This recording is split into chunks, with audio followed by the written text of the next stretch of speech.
Brings up the question for me is, are we trained to think that conflict is dangerous? Like I was. Oh, yeah. And so it makes sense to run from conflict, right? If it's dangerous and it's not something that's life-serving, I want to move toward it because it's actually going to bring us closer together. If it's dangerous, it makes sense to run away from it. And there's, like I ride the ferry boats a lot around here, so when it was very late at night, I remember there was a couple just sitting across the table from one another, you know, this far away.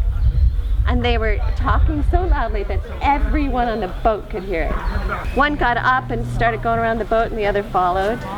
And it got louder and louder, and pretty soon they were walking with big gestures. And I'm guessing that there was this perceived gap in understanding.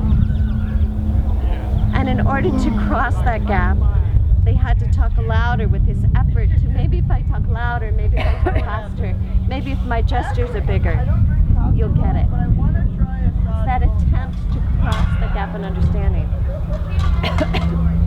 And if conflict is dangerous, it makes sense that we run away from it, that we widen the gap.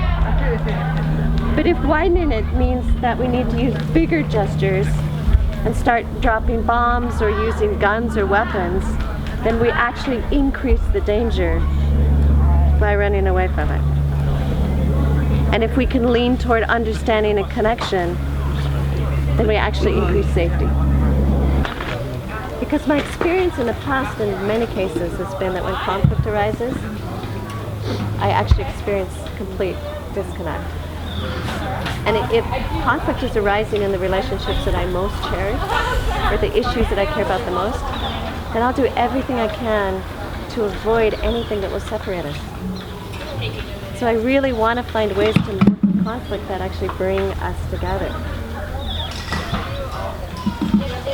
So I remember having a conversation with my husband and saying, you know, there's stuff in me I'd love you to hear.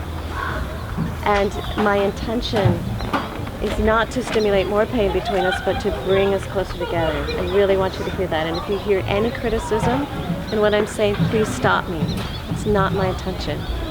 But my intention is to bring us closer together. My intention is that I understand you and you understand me.